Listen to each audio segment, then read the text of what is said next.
sampai dengan sekarang kita belum ada opsi untuk membatasi subsidi. Artinya belum ada kenaikan untuk subsidi, masih tetap sama.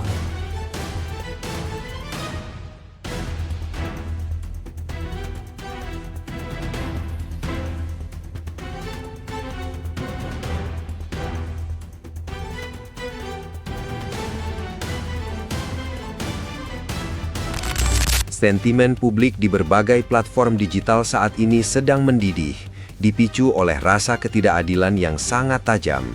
Masyarakat menyaksikan berita mengenai kapal-kapal tanker milik China, Thailand, dan Malaysia yang dilaporkan berhasil melenggang bebas melewati blokade ketat Selat Hormuz di bawah pengawasan Korps Garda Revolusi Islam Iran.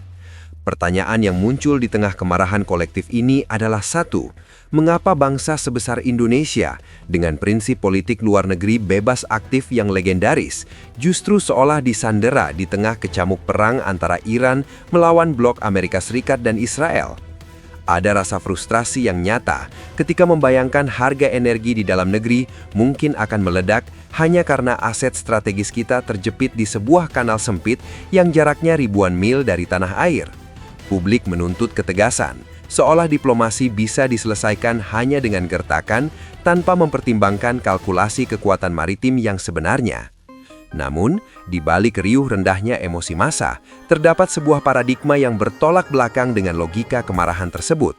Keberhasilan negara tetangga untuk lolos bukan sekedar keberuntungan atau hasil dari sikap tunduk, melainkan buah dari arsitektur geopolitik jangka panjang yang telah mereka bangun secara presisi.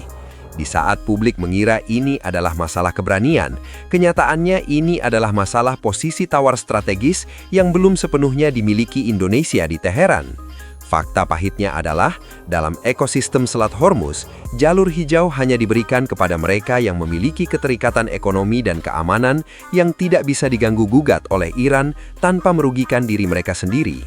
Naskah ini akan membedah secara teknis mengapa posisi Indonesia begitu pelik. Bagaimana nasib 4 tanker Pertamina yang terjebak sejak pecahnya konflik militer pada 28 Februari lalu, dan apa strategi rahasia pemerintah dalam mengamankan pasokan energi nasional agar tidak lumpuh total. Memasuki penghujung Maret 2026, peta kekuatan logistik energi Indonesia di kawasan Timur Tengah menunjukkan gambaran yang sangat kontras. Dari 4 kapal besar milik PT Pertamina yang terjebak sejak pecahnya konflik militer pada 28 Februari lalu, nasib mereka kini terbelah menjadi 2 skenario yang berbeda. 2 kapal pertama, yakni PIS Rinjani dan PIS Paragon, telah berhasil keluar dari area panas tersebut pada pertengahan Maret. Namun, keberhasilan keluarnya kedua kapal ini tidak membawa dampak langsung bagi ketahanan energi domestik kita. Berdasarkan data operasional PT Pertamina International Shipping, PIS Rinjani dan PIS Paragon saat ini sedang berlayar menuju Kenya dan India untuk melayani pasar non-captive atau pihak ketiga. Artinya, keluarnya kedua kapal ini lebih merupakan keberhasilan bisnis logistik internasional Pertamina daripada solusi atas krisis pasokan minyak mentah nasional.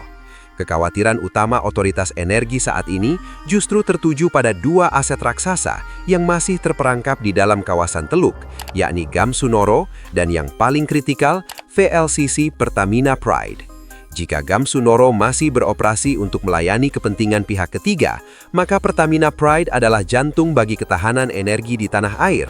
Sebagai kapal jenis Very Large Crude Carrier, Pertamina Pride bukan sekedar alat angkut biasa.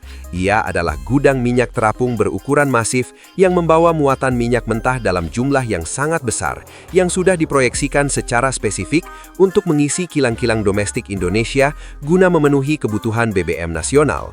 Tertahannya Pertamina Pride menciptakan lubang besar dalam jadwal produksi energi, terutama di tengah periode krusial menjelang puncaknya konsumsi masyarakat pada momen Hari Besar Nasional. Selama VLCC Pertamina Pride belum melewati mulut Selat Hormuz, klaim mengenai keamanan energi nasional masih berdiri di atas fondasi yang sangat rapuh. Menteri ESDM Bahlil Lahadalia secara eksplisit menyebutkan bahwa proses evakuasi ini menghadapi tembok yang sangat tinggi, dan pengakuan ini berakar pada posisi geopolitik Indonesia yang unik sekaligus rentan. Salah satu faktor utama yang menghambat adalah benturan antara prinsip netralitas aktif Indonesia dengan tekanan politik global yang luar biasa. Berbeda dengan China yang memiliki fakta strategis komprehensif selama 25 tahun dengan Iran, sebuah perjanjian yang menjamin aliran investasi dan kerjasama keamanan yang mendalam, Indonesia tidak memiliki kartu truf serupa yang bisa digunakan untuk memaksa Iran membuka jalan dengan cepat. Begitu pula dengan Malaysia, yang selama ini memiliki kedekatan sejarah dan hubungan dagang yang sangat cair dengan Teheran, seringkali memberikan mereka ruang negosiasi yang lebih fleksibel di bawah meja diplomasi Islam global yang tidak dimiliki oleh Jakarta dalam konteks yang sama. Indonesia harus menari di atas tali tipis agar tidak terlihat memihak dalam konfrontasi antara Iran dengan blok Barat. Ketegasan Indonesia dalam forum internasional seringkali dianggap sebagai posisi yang kurang menguntungkan bagi salah satu pihak yang bertikai. Dalam konteks Selat Hormuz, keamanan kargo domestik kita, khususnya pada Pertamina Pride, kemungkinan besar sedang dijadikan oleh otoritas di Teheran sebagai instrumen tekanan diplomatik. Teheran sadar, dengan menahan pasokan energi untuk pasar domestik Indonesia, mereka memiliki pengaruh untuk memastikan Jakarta tetap berada pada posisi yang tidak merugikan kepentingan Iran di panggung internasional. Selain itu, faktor teknis di Selat Hormuz sendiri merupakan tantangan maut. Sebagai choke point paling vital di dunia, di mana 20% pasokan minyak RI melintas, tertahannya kapal-kapal kita berarti mereka berada dalam jangkauan langsung aset militer yang sedang siaga tempur. Setiap pergerakan kapal tanker raksasa memerlukan jaminan keamanan absolut agar tidak terjebak dalam baku tembak atau menjadi target salah sasaran dalam perang elektronik yang sedang berlangsung. Menghadapi kebuntuan di Selat Hormuz, pemerintah Indonesia telah mengaktifkan 2 jalur strategi utama yang bergerak secara simultan. Jalur pertama adalah melalui diplomasi pintu belakang atau back channel diplomacy yang melibatkan kolaborasi intensif antara Kementerian Luar Negeri, Pertamina, dan Atase Pertahanan di kawasan. Fokus dari strategi ini adalah membangun komunikasi langsung dengan otoritas pelabuhan dan petinggi militer di kawasan Teluk, untuk memberikan jaminan bahwa kapal-kapal Pertamina murni menjalankan misi komersial dan sipil demi pemenuhan kebutuhan dasar rakyat Indonesia. Diplomasi ini dilakukan dengan sangat hati-hati untuk memastikan tidak ada misinterpretasi yang bisa membahayakan awak kapal maupun integritas kargo minyak yang dibawa. Pemerintah berusaha meyakinkan Iran bahwa menahan tanker Indonesia hanya akan merugikan hubungan jangka panjang yang selama ini terjalin harmonis. Jalur kedua, yang jauh lebih krusial untuk jangka panjang, adalah upaya diversifikasi pasokan minyak mentah secara agresif dari sumber non-Timur Tengah. Menyadari bahwa ketergantungan pada pasokan yang harus melewati Selat Hormuz adalah kerentanan strategis, pemerintah mengklaim telah mengamankan sumber-sumber minyak mentah baru. Meski lokasinya dirahasiakan demi keamanan kontrak, analisis pasar menunjukkan bahwa Indonesia kemungkinan besar sedang mengalihkan fokusnya ke wilayah Afrika Barat, seperti Nigeria dan Angola, atau produsen baru di Amerika Latin seperti Guyana dan Brazil, yang memberikan opsi alternatif lebih aman dari gangguan konflik Teluk. Diversifikasi ini bukan hanya soal mencari penjual baru, melainkan soal merombak total rantai pasok energi nasional agar tidak lagi tersandra oleh satu titik geografis tunggal. Ini adalah langkah mitigasi resiko yang sangat mahal, namun wajib dilakukan untuk menjamin bahwa mesin ekonomi Indonesia tidak akan berhenti berputar hanya karena ketegangan di satu selat. Di tengah ketegangan yang belum mereda, pemerintah berupaya menjaga stabilitas psikologi pasar dengan mengklaim bahwa stok BBM untuk periode Ramadan dan Idul Fitri 2026 tetap dalam kondisi aman.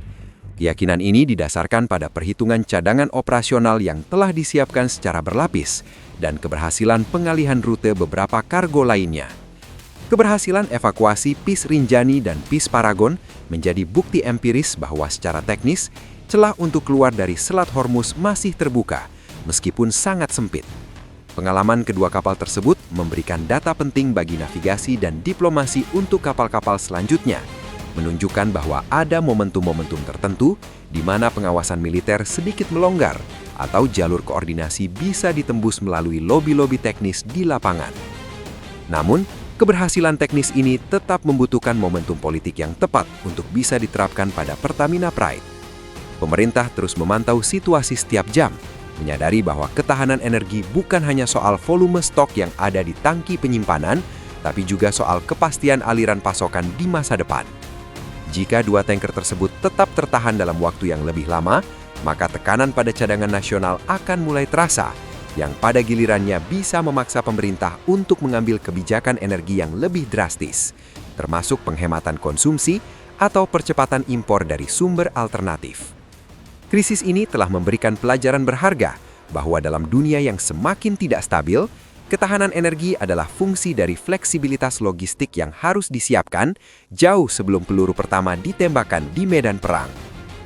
Melihat gambaran besar dari krisis Selat Hormuz 2026 ini, kita menyadari bahwa tertahannya tanker Indonesia bukan sekadar masalah logistik, melainkan cerminan dari pergeseran peta kekuatan global yang sedang kita lalui. Peristiwa ini memberikan pesan keras bahwa posisi netralitas Indonesia di masa depan harus didukung oleh kemandirian energi yang lebih fundamental. Masalah ini terhubung dengan visi besar negara untuk tidak lagi menjadi penonton dalam dinamika energi global, melainkan menjadi pemain yang memiliki ketahanan mutlak melalui diversifikasi mitra dan penguatan armada maritim strategis. Kita sedang diingatkan bahwa ketergantungan pada satu jalur pasokan di wilayah konflik adalah sebuah anomali dalam strategi kedaulatan yang harus segera dikoreksi melalui investasi pada teknologi energi baru dan pengamanan jalur logistik mandiri. Prediksi ke depan menunjukkan bahwa melalui lobi-lobi intensif, Pertamina Pride kemungkinan besar akan dilepaskan, namun dengan catatan diplomatik yang akan mewarnai hubungan kita dengan negara-negara di kawasan tersebut. Krisis ini akan memicu percepatan proyek strategis nasional untuk membangun tangki cadangan strategis di wilayah Indonesia yang lebih aman dan menjalin kontrak jangka panjang dengan negara-negara di belahan bumi barat. Indonesia akan keluar dari krisis ini dengan perspektif baru mengenai pentingnya memiliki pengaruh yang lebih nyata dalam politik maritim global. Pada akhirnya, kedaulatan sebuah nangsa tidak hanya diukur dari sejauh mana perbatasannya dijaga, tetapi dari seberapa bebas kapal-kapalnya berlayar membawa harapan rakyat tanpa harus tersandra oleh kepentingan pihak asing manapun. Kejadian di Selat Hormuz ini adalah lonceng peringatan bahwa kedaulatan energi adalah harga mati yang hanya bisa dicapai dengan diplomasi cerdas dan kemandirian yang tidak bisa ditawar.